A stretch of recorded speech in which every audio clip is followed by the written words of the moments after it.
last year I wrote a 6-part story about a little boy who was caught in a spacecraft, and he is thrown out into outer space, and he visits 6 different planets to learn 6 different lessons about life. This is a perfect story for a vacation Bible school, maybe a children's church. It's called Space Cowboy and the Journey to Planet Paradisia. We've already read section or part 1. Today we're going to go to part 2. In part 1, Christian, the little boy, 9-year-old boy, visits the planet Life Force and learns a lot of lessons about God providing for him everything he needs. So let's continue on with our story. So a Christian climbs back into the Eagle transporter, snaps on the safety harness and helmet, and after activating the automatic liftoff thrusters, the ship began to shake with much power, and soon it lifted off into outer space.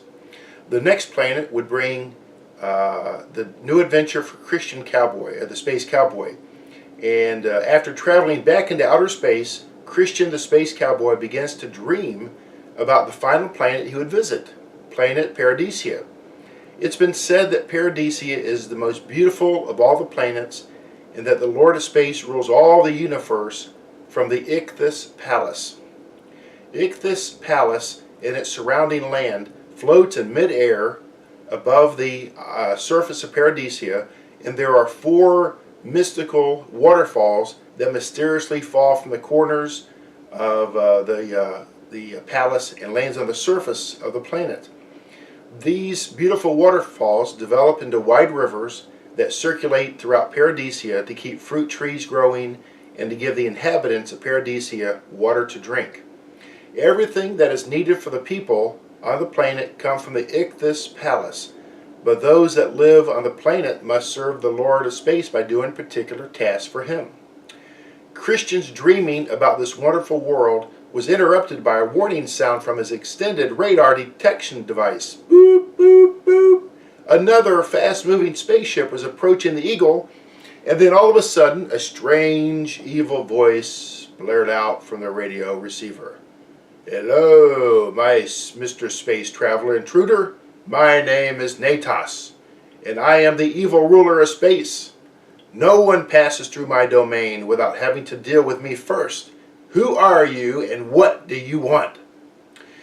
Well, the wicked Natos was traveling in a black spaceship that he called the Destroyer, and he was good at destroying anything in his way. 4 large laser blaster cannons were mounted on the front of the Destroyer. His base of operations was on the planet Sheol, and he was known for blasting many spaceships out of existence. Very startled and tremendously nervous, Christian the Space Cowboy responded, My name is Christian, and I'm en route to Paradisia to see the Lord of Space. He's supposed to help me get back home." "That's no reason to trespass in my territory. Turn around and get out now, or I'll blast you with my laser blaster cannons." Now, Christian knew that to continue on to Paradisia, he would have to fight a space battle with Natos. He had to get to Paradisia if he wanted to get home. He prayed to God for courage and boldly responded with this: "If you want me to turn around, you'll have to make me turn around."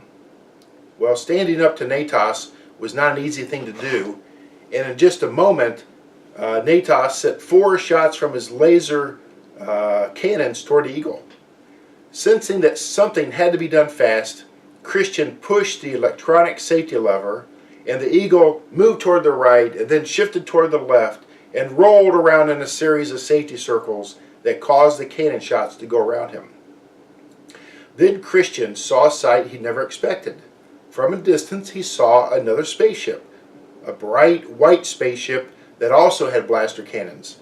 4 bright white lasers were shot from the white ship and hit the Destroyer right on the side panels. Then 2 more blasts from his space guns hit the Destroyer on the nose cone, and that's almost like getting hit square in the nose. Boom! Well, the Destroyer shifted his course, and Natos headed out in a different direction. In just a moment, Christian heard Natos on his radio. "Okay for now, you twerpy half-pint space cowboy, but I'll be back for you later." Christian could see evil Natos with his black color destroyer spaceship heading out into the distance to fight another day.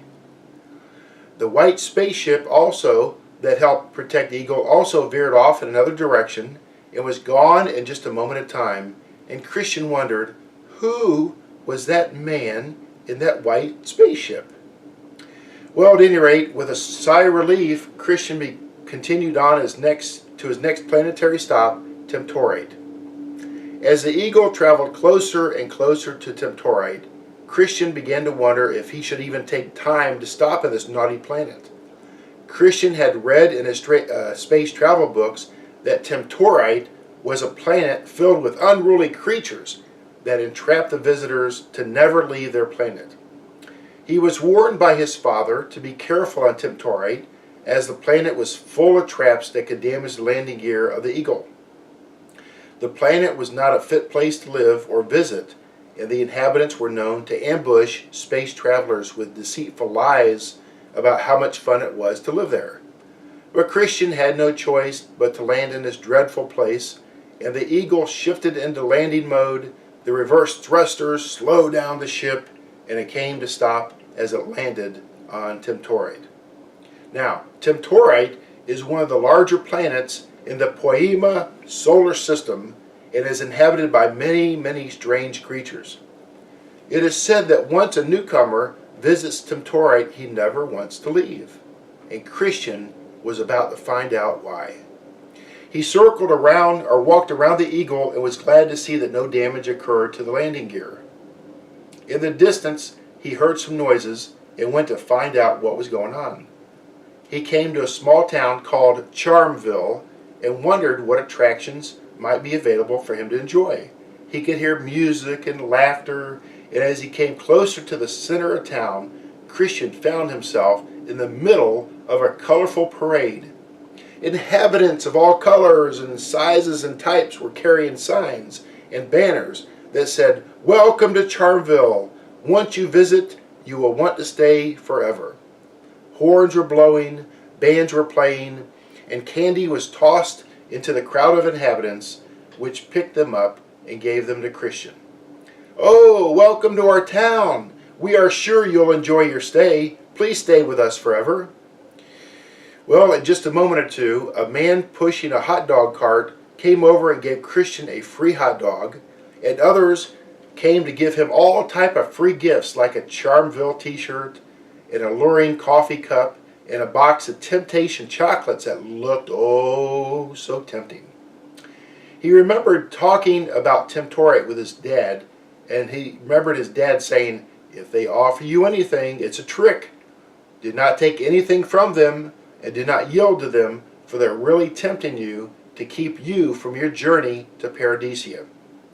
But Christian was so charmed with all the free stuff that they offered, he didn't care about his journey any longer, nor his parents, nor the planet Paradisia, nor the spaceman in the white ship that helped him earlier. So Christian took the new Charmville t-shirt and pulled it over his head. He took his new alluring coffee cup, filled it with water, and drank from it. Then one of the inhabitants opened the box of Temptation chocolates, and as he reached his hand into the box, Christian had a thought. He looked around and noticed that everyone wore the same type of t-shirt. And he noticed they all carried the same type of coffee mug. He also noticed that they all carried a box of Temptation chocolates. Then a strange voice spoke to his mind and gave him a terrible warning. "If you eat that chocolate, you'll be trapped in Temptorite forever. You'll be just like everyone else and can never leave the planet of temptation." Well, Christian now had to make a choice. Would he eat a piece of chocolate and be like everyone else? Would he yield to temptation and join the crowd and put on silly parades and wear that stupid t-shirt and drink from that dumb coffee cup and try to tempt others like he had been tempted? Or would Christian climb back into his cool-looking Eagle spacecraft and continue his awesome flight to Paradisia? Would he listen to his parents and listen to his own conscience and refuse to yield to temptation on Temptorite? Now, putting on a free t-shirt is not the issue, nor is drinking out of a coffee cup that somebody's given you, nor is eating a piece of chocolate that's a gift. But it is wrong to do these things to gain the love of people and to blend in with others to become a part of their lives. Learn to stand alone, Christian's mother once said. And his dad often told him this: those who travel to Paradisia are those who avoid getting trapped on other planets. It's just not worth it. If you want the best, you have to let go of the cheap. Well, Christian made his choice, put the chocolate back in the box, gave back the cup, and took off the t-shirt. I have much bigger plans than this. See you all later. And with that, Christian ran to the eagle and quickly climbed up the ladder and began the blast-off sequence. T minus 5, 4, 3, 2, 1, and we have liftoff, announced his onboard voice command module. And Christian breathed a sigh of relief when the eagle departed the forbidden land of Temptorate, and his charting continued on to the next stopping point, planet Regredium. And we're going to stop here. In our next presentation, we'll find out what happened on the planet Regredium. And please remember, this is copyrighted material. If you like an emailable version of this, I have it here on my laptop. Please email me at one of two email addresses, moses43@juno.com. Again, moses43@juno.com, or sidstewart57@gmail.com. Thank you for joining us, and please share these broadcasts with other young people. Thank you. Bye.